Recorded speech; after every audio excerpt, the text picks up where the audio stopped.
وللہ ملک السماوات والارض، خاص د الله د پاره د بادشاہی د اسمانونو د زمکه، ملکیت د اسمانونو د زمکه. د موسی علیه السلام په زمانه کې د یو دوه سړو جګړه و په یو زمکه باندې، یو وی دا زما دا بل وی دا زما دا، هر یو په دعوه کوله. جرګه کې ناستلا اغي ورلم دا مسله حل نه کړه. یو مشر ورته پکې وویل چې پیغمبر د خدای موجود دی موسی علیه السلام، زی چې اغل لاړ شو براله دا مسله حل. موسی علیه السلام لچلاړل یو کس ناسو ورسره یره جوی د دې هر یو نه جدا جدا تپوس وکړو بیا به مسله حل شي. موسی علیه السلام ورته فرمایل ای ضرورت نشته د دوی نه تپوس نه، زه د خدای پیغمبر یم د الله نبی یم. دغه دواړو ته ویل چې ما ته غزمکه وښایي چې زه د هغې ځمکې نه تپوس وکړم چې ته د چا یې.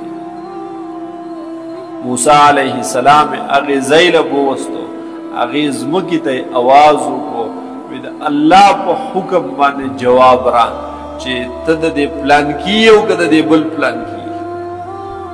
د هغې ځمکې نه ورته اواز وشو ای د الله پیغمبره دا دواړه دروغجن دي، زه نه د یو یم او نه د بل یم، بلکې دا دواړه زما دي، ماله را روان دي. زما ملکیت په ما باندې ملکیت دوی لره نه دی، بلکې دوی زما خېټې ته را روان دي، دوی د خپل هغه فکر وکړي.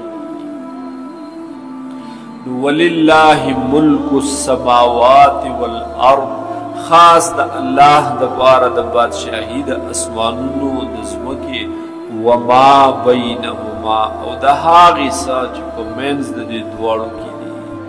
یخلق ما یشاء، پیدا کوي الله تعالی څه چې وغواړي. والله علی کل شیء قدیر، او الله تعالی په هر څیز باندې قدرت لرونکی دی. د خدای د صفتونو نه یو صفت دا دی چې اب خالق، دوی خو خالق نه دي، پیدا کوونکي نه دي. د خدای د صفتونو نه یو صفت دا دی چې کامل قدرت به ورته پې حاصل وي.